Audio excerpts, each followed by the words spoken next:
Hello everybody, this is Masood. Let's dive into the Quran, chapter 50, verse 9. وَنَزَّلْنَا, and we sent down مِنَ السَّمَاءِ, from the sky, مَاءً مُبَارَكًا, blessed water. As a matter of fact, Quran does talk about corrosive rain to discipline mankind and as part of natural processes. But mostly, the Quran alludes to pure water, ma'an mubarakan, pure water that satiates the many creatures on earth. فَأَنبَتْنَا, and we bring forward, we extract, we bring forward, God says, after the rain soaks the land, bihi, with it, we bring forward with it, with the water, jannatin, gardens, wahabba, and grain, al-hasid, for harvest.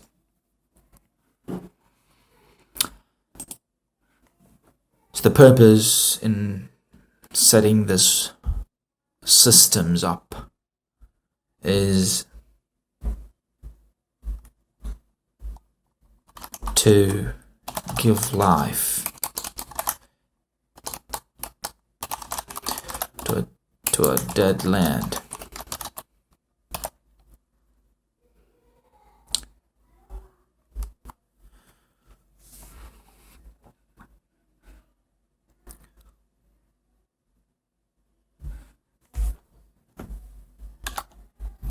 To produce food.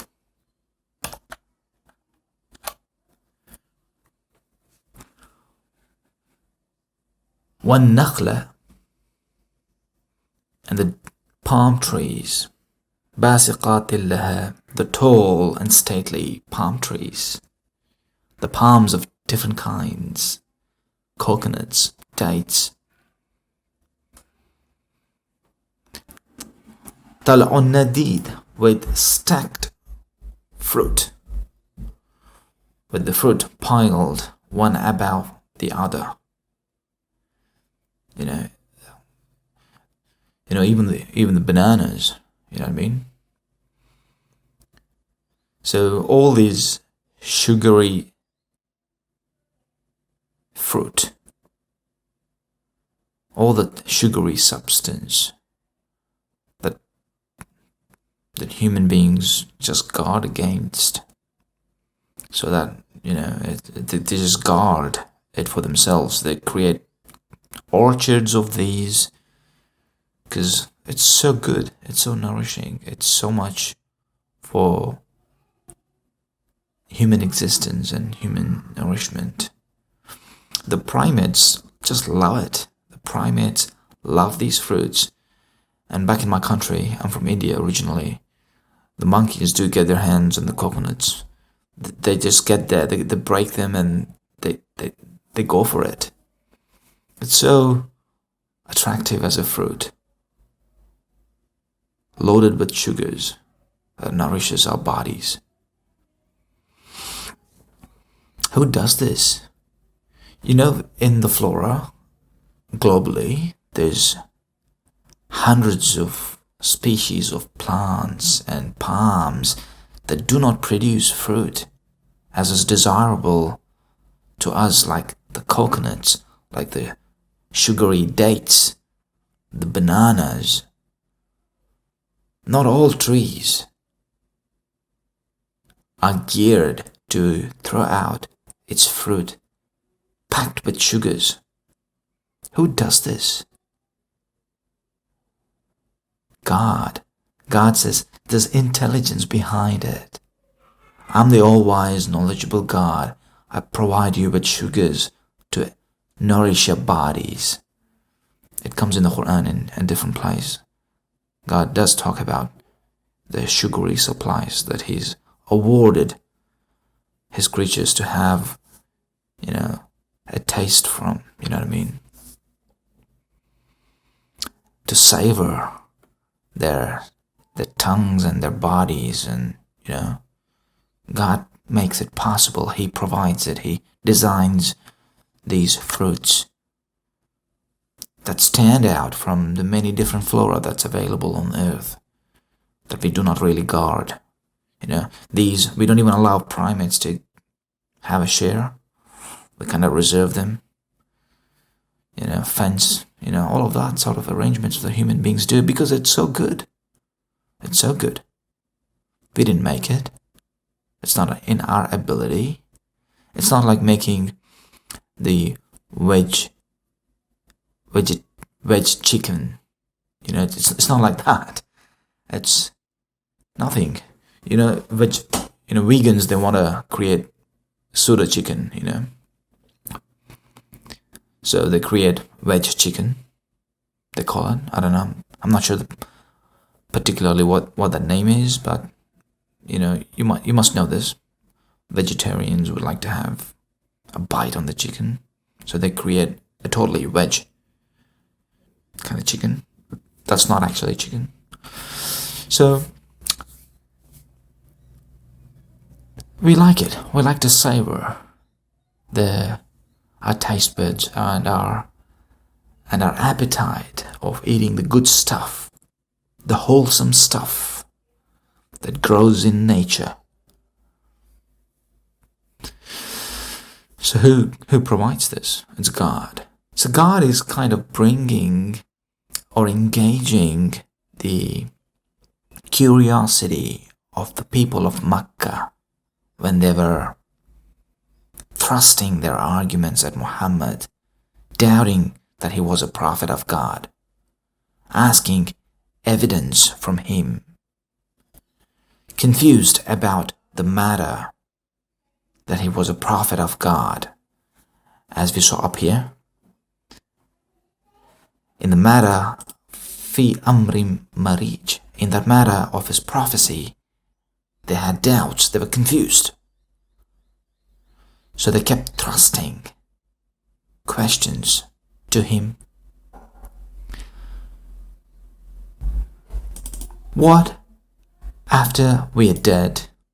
أَإِذَا مِتْنَا وَكُنَّا تُرَابًا, after we become dust. ذَلِكَ رَجْعٌ بَعِيدٌ, that is a far off return, Muhammad. We doubt that it'll ever happen. After we are dead and dust, that's the end of us. That's how they thought. And they kept on thrusting at Muhammad these sort of strong positional questions they had to undermine his prophecy. So God engaged them, and he brought their attention to reason about the most natural phenomenon.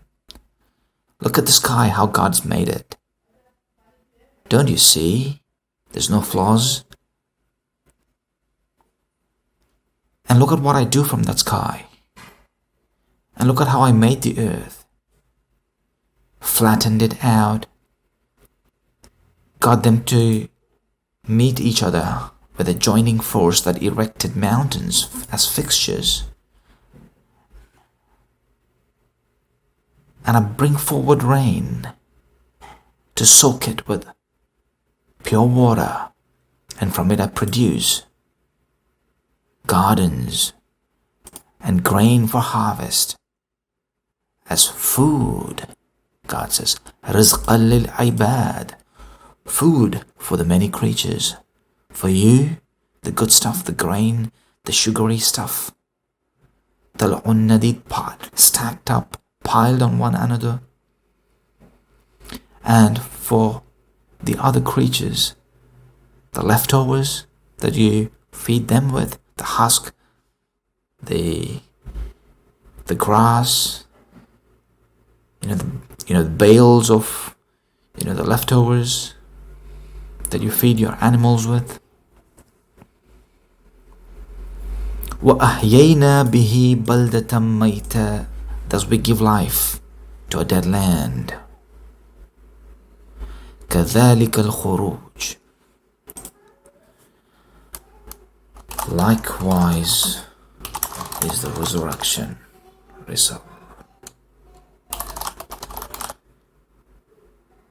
Likewise is the resurrection.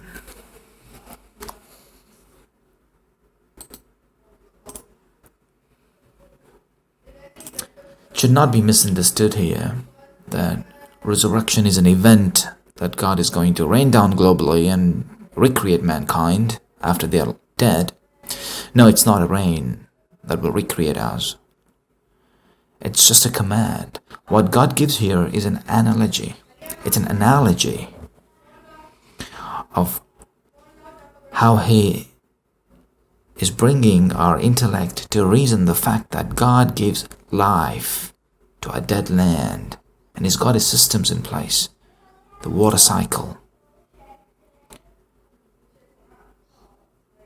and the growth that is put forth from that land that was barren as food for mankind, lil ibad, for the many creatures, for His creatures, especially for mankind, lil ibad, because we are the ones that reserve all these good products. We fence and we keep the primates away. Otherwise, as I told you, I've seen primates, monkeys especially, they get to that stuff. They like it, they love it, because they know how good an enrichment it is. So they get to that stuff, and we guard the many creatures not to get there. And, we give them the leftovers, no doubt about that. But the leftovers is what they eat. And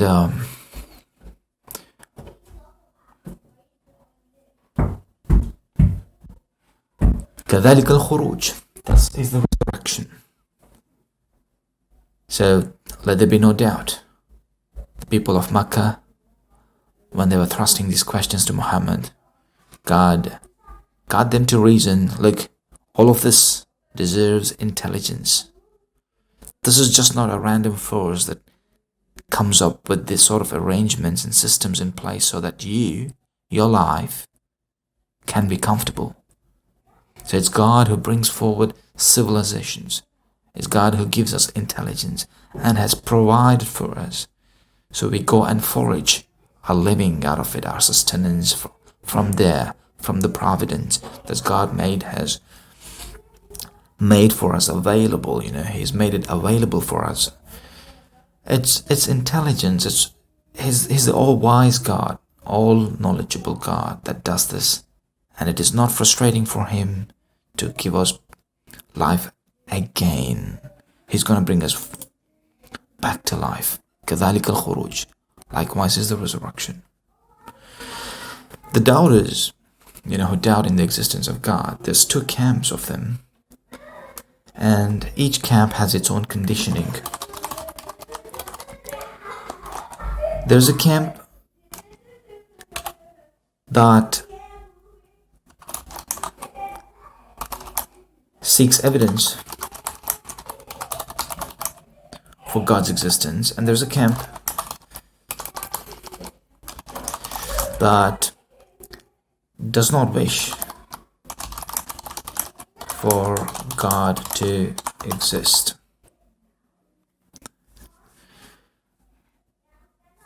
For a camp that seeks out evidence, God provides evidence like this.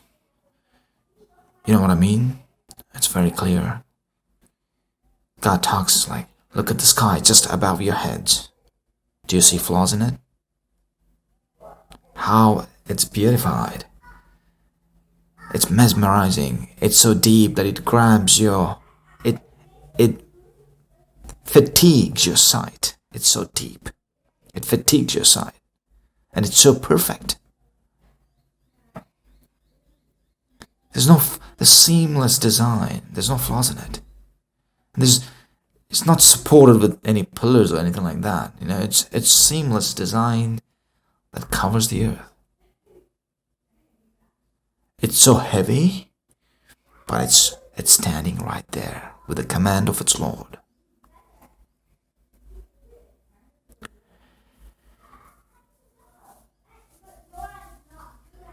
And look at the earth that you walk upon, how God has stretched it, flattened it, brought about fixtures in it. After He's caused the flattening of the earth by moving it over the molten mass to crash into each other, bringing forward gigantic fixtures like Himalayas and Andes and stuff like that, and brings forward every pair of natural growth. And it's beautiful. Bahja, it's beautiful. Tabasiratal, to give you insight into what has gone behind, what has been invested behind bringing this beautiful growth forward, this wondersome nature around us. It's not by itself. There's so much intelligence and wisdom invested behind in bringing this forward. وَذِكْرَى, to commemorate. لِكُلِّ عَبْدٍ مُنِيبٍ, every return worshipper to God. There's a lesson in it that he can celebrate his faith in God. The water, the systems in the sky, just above your heads, the water that pours down, blessed, pure water. With it, God brings the dead land to life again. It throws out its growth.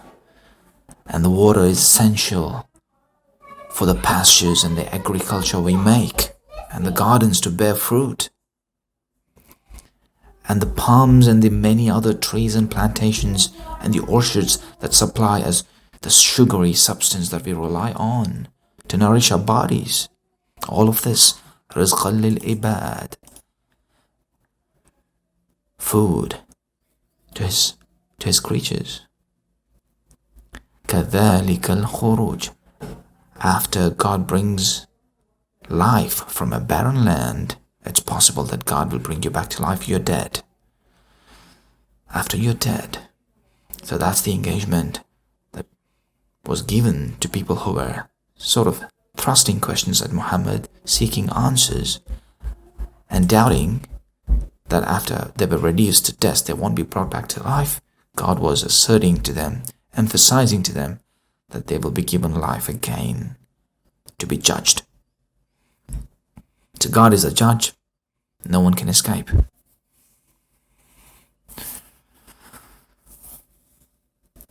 And the other camp that does not want God to exist, it's precarious, because nothing has frustrated God. God wasn't frustrated to bring forward this wonderful design and the impossibility of creating the earth and its skies. And God says, in comparison to your creation, the creation of the earth and its skies was a far more difficult task. But God achieved it, and God made you, so it's easy for God to recreate you. The camp that does not wish for the God of Abraham to exist, their end is precarious. After they are resurrected, they have no hope. كَذَلِكَ الْخُرُوجِ, after they are brought back to life, they have no hope. That's all for today. Thrust a thumbs up or a thumbs down, or feel free to comment, leave a feedback, or throw your questions that I can take in my next videos. We'll see you in the next video. Bye.